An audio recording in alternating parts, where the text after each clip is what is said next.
생이 길고 복을 누리리라. 아멘.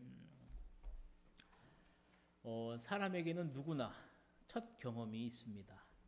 그리고 그 첫 경험은 아마 잊지 못할 거예요. 저도 그렇습니다. 특히 오늘 이 어버이 주일만 되면요, 꼭 잊지 못할 첫 경험이 있어요. 전에도 아마 한번 말씀드렸던 것 같아요. 제가 신학교를 가고 처음으로 설교를 한 주일이 바로 이 어버이 주일이었습니다. 이제 아버지께서 사역을 나가기 전에 한번 이제 설교를 하라라고 준비를 주셨죠. 그리고 네 하고 뭣도 모르고 준비를 했는데 그날이 어버이 주일인 겁니다. 그래서 이제 아동부에서 이제 설교를 하게 되었는데요. 아이들은 한 10명 정도 있었어요. 그래도 그 짧은 시간인데 그래도 설교라고 하니까 참 긴장이 되더라고요. 그러니까 아무것도 안 보입니다. 처음에 딱 가면. 그래서 그냥 설교 온 걸, 적은 거를 그냥 예워서 막 그냥 그것만 한 것 같아요. 한 1, 2분 정도 지났나요? 이제 서서히 눈에 앞이 인식이 되기 시작하는 거예요. 그러다가 딱 맨 앞에 앉아 있는 그때 이제 저희 형수님과 조카가 눈에 딱 보이는 거예요. 그러면서 그 조카의 그 웃음소리, 풋! 그 웃음소리가 현실을 딱 깨닫게 했죠. 설교의 내용이 뭐였을까요? 어버이 주일이기 때문에 당연히 뭐 내 부모님을 공경하라. 이제 이런 설교를 하고 있었겠죠. 그때 그 웃음소리를 듣고 눈이 마주친 뒤에 그 밀려오는 부끄러움과 창피함에 어떻게 설교를 마쳤는지 모르겠어요. 그냥 내려온 것 같아요. 그게 저의 첫 설교였습니다.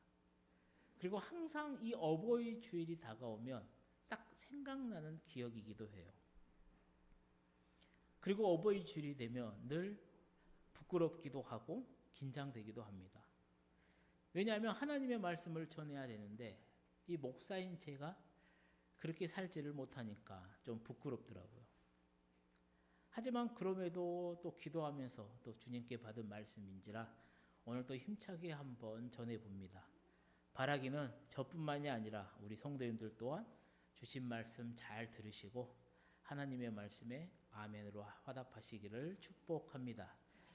지금은 성평등 가족부로 변경이 된 것 같아요. 그런데 예전에 여성가족부에서 2024년도 4월 17일에 제5차 가족 실태조사를 발표를 했습니다.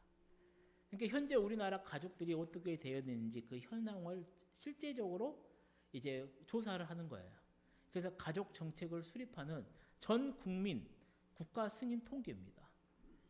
그 전까지는 5년에 한 번씩을 했는데 이제 요즘은 이제 이렇게 급격스럽게 시대가 급변하다 보니까 2020년도부터는 이제 3년에 한 번씩 조사를 합니다. 그래서 최근 조사가 2024년도 제5차 가족 실태였죠. 결과를 보게 되면 이래요. 결과를 보게 되면 다른 것보다 네 번째 나와 있는 1인 가구 비율이에요. 10년 전에는 15.8%였습니다. 그런데 계속 증가를 하게 돼요. 그래서 지금은 2024년도에는 혼자 사는 가구 비율이 33.6%예요. 2배 이상이 10년 동안 증가를 했다는 거죠. 상대적으로 부부와 미혼 자녀로 구성된 가족은 크게 절반 이상으로 뚝 떨어집니다. 연령대 분포도입니다. 20대에서 50대까지 그냥 70대까지도 마찬가지로 쭉 분포가 돼 있어요. 60대 이상 혼자 사는 가구의 비율이 60대, 70대를 살펴보면요. 36.4%가 돼요. 그럼 혼자 사는 가구들의 어려움은 어떤 거냐? 주거 환경이 불안전하다가 5위입니다. 10.6%예요. 그리고 혼자 살다 보니까 외롭다는 거예요. 그 다음에 세 번째가 주거라든가 식사 등이 가사 관리가 어렵다는 거. 두 번째는 몸이 아프거나 위급 상황에 대처하기가 어렵다라는 거예요. 첫 번째가 뭐냐면 혼자 살다 보니까 균형 잡힌 식사를 하기 어렵다라는 겁니다. 이것이 바로 2024년도 최근에 조사된 실태 조사입니다. 통계 결과예요. 60대 이상의 1인 가구의 비율이 36.4%, 50대까지 포함을 하면요 절반 이상이 넘어가죠. 그러니까 이런 사람들이, 이런 분들의 고충이 뭐예요? 균형 잡힌 식사를 하기가 어렵고 몸이 아프거나 위급한 상황에 대처하기 어렵다라는 이런 현실이라는 거예요. 이게 부모가 자식을 사랑하는 거, 그거는 커져가는 반면에 예전보다 요즘 보게 되면요, 부모가 자식들을 사랑하는 것은 더욱더 커져가는 것 같습니다. 예전에는 좀 그냥 내비로 둬도 알아서 잘 컸는데 요즘은 하나하나 더 해요. 근데 부모에 대한 공경은 점점 더 메말라져 가고 있는 현실에서 오늘 우리는 이 어버이 주일을 맞이하게 됩니다. 그리고 저는 이런 상황 속에서 내 부모를 공경하라는 말씀으로 오늘 여러분께 말씀을 드리고자 합니다. 이 시간 정말로 주님께서 말씀을 들으시는 우리 모든 성도님들에게 풍성한 은혜를 내려주시기를 소망합니다. 사랑하는 성도님들, 이 부모 공경에 대한 말씀은요, 성경에 정말로 골고루 분포되어 있어요. 우리 오늘 본문의 말씀을 한번 다시 읽어보도록 하겠습니다. 너는 내 하나님 여호와께서 명령한 대로 내 부모를 공경하라. 그리하면 내 하나님 여호와가 내게 준 땅에서 내 생명이 길고 복을 누리리라. 아멘. 이 말씀은 어떤 말씀이냐면 모세가 하나님께 받은 십계명을 출애굽 2세대에게 다시 알려주는 말씀이에요. 그러니까 처음 받은 십계명 말씀은 우리가 잘 알고 있는 것처럼 출애굽기에 나옵니다. 출애굽기 20장 우리 12절 말씀 함께 읽어볼까요? 내 부모를 공경하라. 그리하면 내 하나님 여호와가 내게 준 땅에서 내 생명이 길리라. 아멘. 우리가 한 가지 알고 있는 게 뭐예요? 이 성경은 누가 쓴지 아십니까? 이 성경은 성령님의 감화, 성령님의 영감을 받은 사람들이 기록한 말씀이에요. 이게 사람이 썼는데요, 하나님의 그 마음을 가지고 하나님의 뜻대로 쓰여진 귀중한 책이 바로 이 성경책입니다. 근데 이 귀한 말씀 가운데요, 우리가 꼭 기억해야 될 사실이 뭐냐면 사람이 쓴 게 아니라 하나님이 직접 쓴 유일한 말씀이 있어요. 하나님이 유일하게 직접 쓴 말씀이 뭐냐면 바로 십계명입니다. 십계명 외의 나머지 말씀은 하나님의 영감을 받은 사람들이 쓴 거예요. 기록한 거예요. 근데 이 십계명만큼은 하나님이 직접 돌판에 나섰어요. 그러니까 우리는 십계명을 대할 때마다 정말로 얼마나 중요하면 하나님이 직접 쓰셨는가를 한 번쯤은 생각을 해봐야 돼요. 그리고 이 십계명의 내용에 대해서는 우리가 잘 알아요. 1계명부터 4계명까지는 뭐예요? 하나님과의 관계를 말하는 겁니다. 그리고 5계명에서부터 10계명은 바로 사람과의 관계를 말을 해요. 하나님은 이 사람과의 관계에서 가장 첫 번째 자리에 무엇을 놓냐면 내 부모를 공경하라라고 그 5계명을 자리하게 한다는 겁니다. 그런데 이 기독교가 처음에 들어왔을 때는 많은 오해를 받았어요.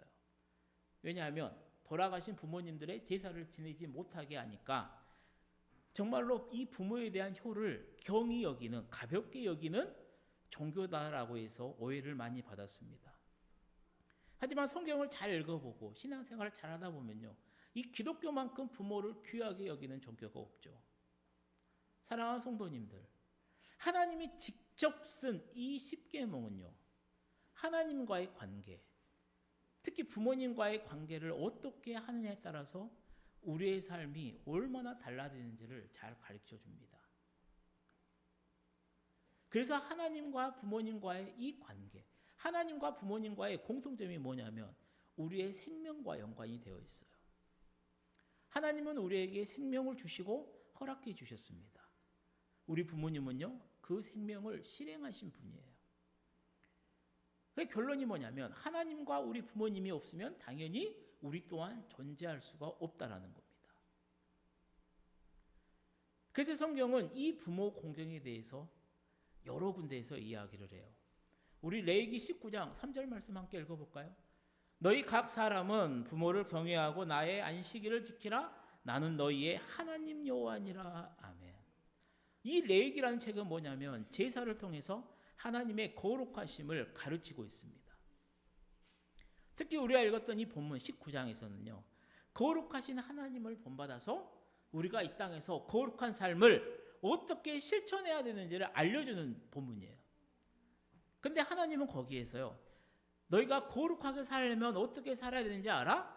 하면서 첫 번째로 무엇을 얘기를 하냐면 네 부모를 공경하라는 겁니다. 우리가 성도로서 이 땅을 살아갈 때 하나님을 본받아 하나님을 닮아가는 그 성화의 삶을 살아가는데 내가 어떻게 살아야 되느냐? 교회 잘 다녀야 되고 기도 열심히 해야 되고 헌금 많이 해야 되고 착하게 살아야 되고 날마다 묵상해야 되고 맞아요. 근데 하나님의 가르침은 뭐냐면 가장 먼저 거룩한 삶의 첫 번째로 이 부모 공경을 제시하더라는 거예요. 신약으로 오면 우리가 잘 알고 있는 성경 말씀이 있죠. 우리 에베소서 6장 말씀 함께 읽어볼까요? 자녀들아 주 안에서 너희 부모에게 순종하라. 이것이 옳으니라. 내 아버지와 어머니를 공경하라. 이것은 약속이 있는 첫 계명이니 이로써 내가 잘되고 땅에서 장수하리라. 아멘. 사도 바울의 말은 분명합니다. 아버지와 어머니를 공경하는 것이 약속이 있는 첫 번째 계명이라는 거예요. 그 성경이 우리가 가르쳐주는 건 뭐냐면 우리가 잘되고 뭐를 하고 가장 첫 번째 위에 두는 거 하나님을 닮아가는 거룩한 삶을 살기 위해 우리가 가장 먼저 해야 되는 게 뭐냐면 네 부모를 공경하라는 거예요. 그래서 성경은요 이 부모와 자녀의 관계를 이 공경의 관계로 정의를 합니다. 네 부모를 공경하라. 이 히브리어 단어가 뭐냐면 카베드예요. 카베드란 뜻이 뭐냐면 무겁다라는 겁니다. 기본 의무가 무겁다라는 거예요. 네 부모를 공경하라는 것은요, 네 부모를 무겁게 여기라는 거예요. 가볍게 경솔히 여기지 말라라는 거예요. 네 부모의 말이라든가, 네 부모의 행동이라든가, 네 부모의 삶의 그 모든 순간들을 네가 함부로 이야기하지 말라라는 거예요. 그걸 무겁게 받아들이라는 겁니다. 그 삶을 명예롭고 존경하고 영광스럽게 대하라는 거예요. 그래서 성경은 부모와 자녀의 관계를 이 공경의 관계로 정의를 합니다. 그리고 중요한 것은 여기에는 조건이 없어요. 조건이 없어요. 문제는 뭐예요? 성경의 말씀대로 하나님의 뜻대로 살아가려면 조건 없이 내 부모를 공경을 해야 함에도 현실은 어떻습니까? 부모의 경제적 능력에 따라서요 원망도 합니다. 부모의 경제적 능력에 따라서요 감사도 하고요. 돈이 있으면 귀하게 대하고 돈이 없으면 정말로 하찮게 여겨버리는 세상이 되어가고 있다는 것이죠. 오늘 우리 성도님들은 어떠십니까? 기억하십시오. 성경은 부모 공경에 대해서 조건을 달지 않습니다. 성경은요 분명하게 말을 해요. 네 잘난 부모를 공경하라라고 이렇게 말하지 않는다라는 겁니다. 하나님이 말씀하는 것은 뭐냐면 그저 내 아버지와 어머니이기에 공경하라라고 말씀하더라는 겁니다. 아버지와 어머니는 내 생명을 시작하게 해주셨고요. 나를 보호해 주셨고요. 나를 성장하게 해주셨고요. 오늘의 내가 있게 한 그런 분이시기에 너희는 그 부모를 공경해야 된다라는 것이죠. 이 부모님을 공경하는 방법은 여러 가지가 있을 수가 있어요.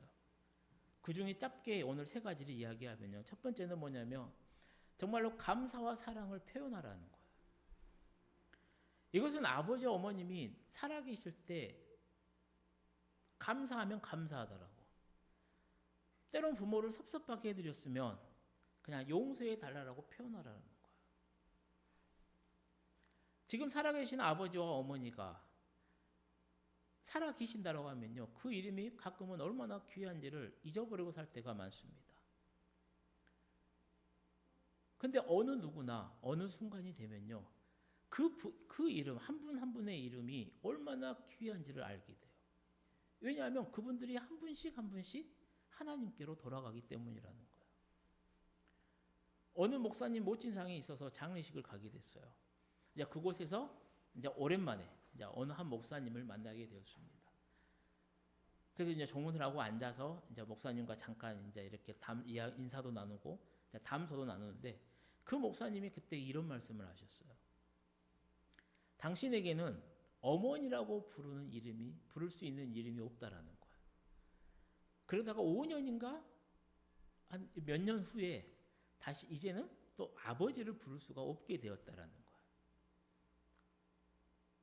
그러고 나서 이제 부모님 생신이라든가 기일이라든가 어버이날이 되면은 참 이제 내가 부를 수 있는 아버지와 어머니가 존재하지 않는구나라는 이런 강한 섭섭한 마음이 들더라는 거예요.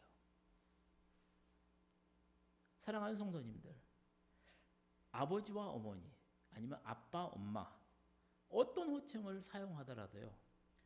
감사하다라고, 사랑한다라고, 용서해달라고 표현하시기를 바랍니다.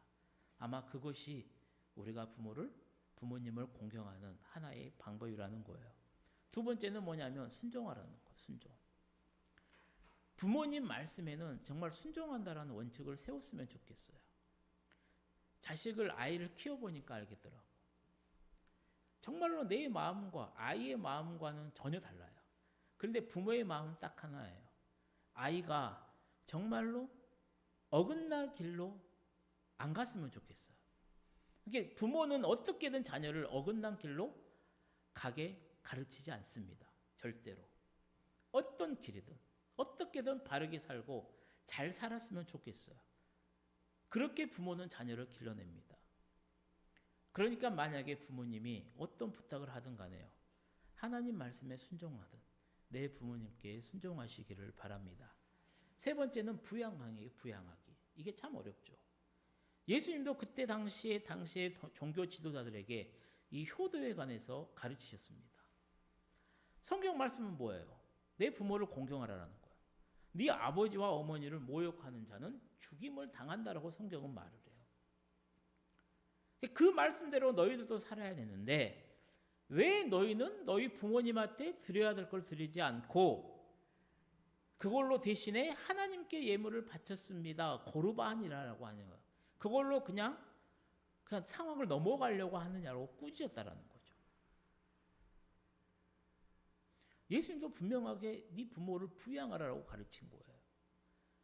어렵게 살도록 너만 잘 살고 하나님한테만 잘 바치고 하나님한테만 헌금 많이 하고 네 부모 어렵게 살게 내버려두지 말라라는 거예요. 물론 지금 오늘날 경제적인 능력이 있는 아버지와 어머니는요. 자식의 도움이 필요가 없을지도 몰라요. 하지만 우리가 설교 앞에서도 보았듯이 그 가족 통계를 보게 되면 어떻습니까? 아직도 많은 노후를 준비하지 못하신 분들이 많다라는 거예요. 주거 환경이 불안하고 혼자 아플 때 어떻게 해야 될지 모르고 균형 잡힌 식사를 하지 못하는 어르신들이 많이 있다라는 겁니다. 그리고 어쩌면 그분들 가운데 우리 아버지, 어머니가 포함되어 있을 수도 있다라는 것이죠. 최근에 이렇게 뉴스 기사를 보다 보니까요, 그 한 연예인이 나오더라고요. 그게 누구냐면 성유리 씨, 핑클의. 이제 그 사람 남편에 대한 이야기 나왔는데 제가 오늘 그분에 대한 이야기 하려는 거 아니라 그분 아버지가 누구냐면 성종영 교수입니다. 우리 통합적 장신대 신약학 교수였어요. 지금은 이제 은퇴를 하셨는데요. 이분의 일학 가운데 하나가 참 제가 감명 깊게 들었던 말 중에 하나가 뭐였냐면 전도사 시절 때부터 이제 사례비를 받으면 11조를 내고 또 11조를 어머님한테 드렸다라는 거예요. 그러니까 이 어머니가 그거를 한사코 받기가 좀 미안했었나 봐요. 전도사 사례경이 얼마 되지도 않는데 왜 이걸 꼬박꼬박 주느냐. 그때 이 교수님이 그 말씀을 하셨대요. 네 부모를 공경하라라는 이 설교를 하게 될 때 내가 좀 더 떳떳해지기 위해서 이렇습니다. 라고 하면서 계속 할애금을 보냈대요. 10분의 1을. 그리고 이제 이분이 당연히 이제 교수님이셨으니까 머리가 좋았겠죠. 이제 미국 유학을 가게 되고요. 이제 이렇게 교수로 청빙을 받게 돼요. 그래 1994년도였어요. 이제 한국으로 귀국을 하려고 하는데 이 6명의 가족의 비행기 값이 없는 거예요. 그래서 이 비행 경비를 어떻게 해야 되느냐 이제 막 기도하고 있는데 어머니가 그동안 아들이 보내준 돈을 모두 다 모아놨다라는 거예요. 그래서 그것을 너희들 들어올 때 비행 경비로 써라 라고 보내주셨다라는 것이죠. 그리고 그 돈을 받고 이 송정현 교수님이 한참 동안 울었다라는 이야기를 했었습니다. 아마 부모를 공경하는 것이 무엇인지 정말로 잘 보여주는 실제 사례라고 생각을 합니다. 그리고 이제는 이제 우리 차례인 것 같아요. 내 부모, 내 아버지와 어머니를 정말로 조건과 관계없이 나를 세상에 태어나게 해주셨고 나를 지금껏 키워주셨고 나를 지금껏 내 보호의 울타리를 둘러주셨기에 우리는 마땅히 감사와 사랑을 표현하고요. 그 부모님 말씀에 순종하고요. 그 부모님을 부양하는 그러한 방법으로 공경하시는 우리 성도님들이 되어주시기를 축복합니다. 그리고 이것이 하나님의 뜻입니다. 그리고 하나님은 그렇게만 하고 끝내지를 않으세요. 네 부모를 공경해라. 야, 당연히 공경해야지. 거기서 끝내실 분이 아니에요. 뒤에가 더 있어요. 뭐예요? 부모를 공경하는 것이 하나님의 축복, 하나님의 복을 받는 방법이다라는 거예요. 우리가 읽었던 본문도 마찬가지잖아요. 신명기 5장 16절 그래요. 네 부모를 공경하면 어떤다라는 거예요. 네 생명이 길고 네가 복을 누린다라는 거예요. 예배소서 말씀도 마찬가지죠. 이것이 약속 있는 첫 계명이니 네 부모를 네 아버지와 어머니를 공경하라. 이것이 첫 번째 계명이니 이로써 네가 잘되고 땅에서 장수한다라는 겁니다. 그러니까 하나님의 약속은 분명합니다. 네가 하나님을 닮아가고 나를 닮아가기 위해서 살아가야 될 첫 번째 단계는 바로 네 부모를 공경하는 거. 조건에 상관없이 네 부모이기 때문에 공경하는 거. 그리고 네가 그대로 살아가면 어떻게 된다라는 거예요. 두 가지의 약속, 두 가지의 복을 약속해 주셨다라는 거예요. 첫 번째가 네가 잘 된다라는 거. 네가 잘 산다는 거예요. 두 번째가 네가 장수한다라는 겁니다. 창세기 9장을 보면요. 우리가 잘 알고 있는 노아의 이야기가 나오죠. 노아가 홍수 사건 이후에 포도주를 너무나 많이 마셔요. 술을 너무나 많이 마셔요. 그리고 만취를 하게 됩니다. 그리고 그냥 속된 말로 그냥 뻗어요. 그런데 하체가 벗겨졌나 봐요. 함이라고 한 아들이요. 그 아버지 하체를 봐요. 그리고 가서 막 형제들에게 막 주저주저 이야기를 해요. 그 이야기를 듣고 다른 형제들 셈과 야벳은 어떻게 해요? 아버지의 허물을 보호하기 위해 보지 않습니다. 모포를 이불을 들고 와서 딱 덮어주고 나와요. 그리고 노아가 잠에서 깨요. 그리고 노아의 반응은요 상당히 격렬합니다. 이성적으로 쉽게 이해가 되지 않을 정도로 단호했어요.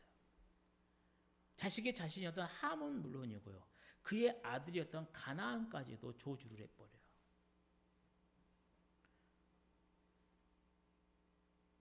그리고 이것은요 정말로 부모를 공경하지 않는 죄가 얼마나 심각한지를 잘 보여줘요. 반면에 부모를 공경했던 셈과 야벳에게는 정말로 크게 축복을 합니다. 셈에게는 어떻게 축복을 하냐면 이렇게 축복을 해요. 또 이르되 셈의 하나님 여호와를 찬송하리로다. 가나안은 셈의 종이 되고 아멘. 그러니까 이 말을 잘 보면요. 셈족이 하나님이 될 거라는 걸 의미를 해요. 무슨 말이냐면 셈의 너의 그 혈통을 통해서 장차 메시아가 오실 것을요. 여기서 보여줍니다. 이 사건은 십계명이 주어지기 훨씬 전의 일이에요. 성경은 하나님은요 부모 공경이 정말로 얼마나 중요한지 그거를 어디까지 끌고 가냐면요 구속사까지 끌고 가요. 구속사에서도요 부모 공경이 얼마나 중요한 것인지를 정말로 잘 보여주는 예라는 겁니다. 두 번째 예는 뭐냐면 부모 공경에 대해서 운을 읽는 변호사라는 책이 있어요. 일본의 변호사였던 이 니시나카 변호사가 1만 명의 이 의뢰인들을 만났을 거 아니에요. 이분들의 이야기를 다 삶을 분석한 결과인 겁니다. 여기에 이런 이야기가 나와요. 어느 한 의뢰인이 자신의 삶을 변호사에게 이야기를 해요. 어머니가 35세의 젊은 나이에 병으로 갑자기 돌아가셨습니다. 그때 저는 겨우 12살이었어요. 어린아이였으니까 정말로 힘들었겠죠. 그리고 그때부터 청년이 될 때까지 정말로 힘든 괴로운 나날들의 연속이었다라는 거예요. 그러면서 이 의뢰인의 말이 뭐였냐면 괴로울 때마다 힘들 때마다 안 좋을 때마다 그냥 나를 버려두고 일찍 간 어머니를 매일매일 원망했더라는 거예요. 내가 이렇게 힘든 건 엄마가 부모다운 일을 아무것도 해주지 않았기 때문이라는 거예요. 그렇게 살아왔대요. 그런데 어느 날 어머님의 27주기 추모일에 이모가 이런 말을 했다라는 거예요. 우리 언니 마지막까지도 모두에게 당부했다. 우리 애를 부탁한다라고. 자기는 음식을 삼키지 못할 정도로 몸이 약해졌는데 정신이 몽롱한 상태에서도 자기 옆에 누가 있는지 모르는 그 상태였어도 의사든 간호사든 만나는 누구에게든지 자기 자식을, 자기 아들을 부탁했다. 죽기 마지막까지도 내 아기.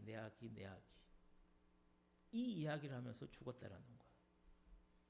그 이야기를 이 의뢰인이 듣게 됩니다. 그래서 어머니를 잃은 어린아이였던 나는 분명히 힘들었지만 하지만 이 어린아이를 남겨두고 떠나야만 했었던 그 어머니는 몇십 배, 몇백 배 더 괴로웠을 거라는 거예요. 그제서야 이 의뢰인이 자신의 불효를 깨닫습니다. 그리고 마음속으로 속죄하면서 살기 시작을 합니다. 그리고 이 의뢰인의 말에 의하면 어떻게 하냐면 이모에게 그 이야기를 들은 후에 어머니를 향한 원망이 사라지더라는 거예요. 그러면서 속죄하게 살다 보니까 회사가 더욱더 번창하고 성공하게 되더라는 거예요.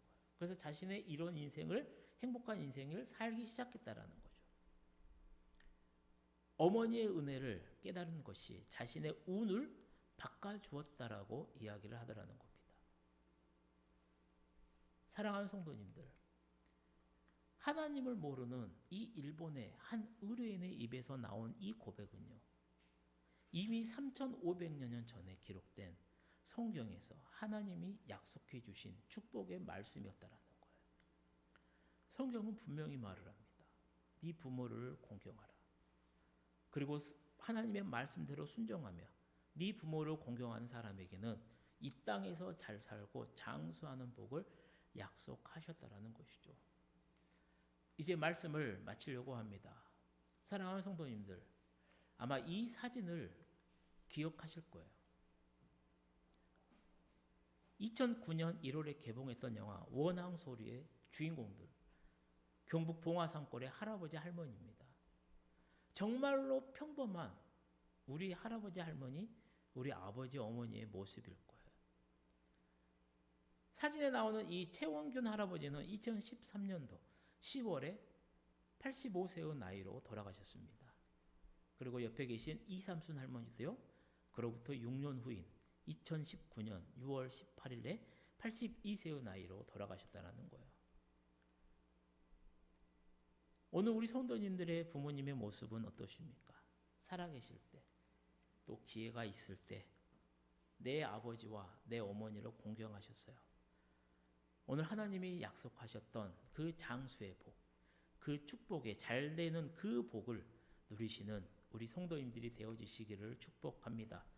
하나님은 오늘 우리에게 이렇게 말씀하십니다. 한번 읽어볼까요? 너는 내 하나님 여호와께서 명령한 대로 내 부모를 공경하라.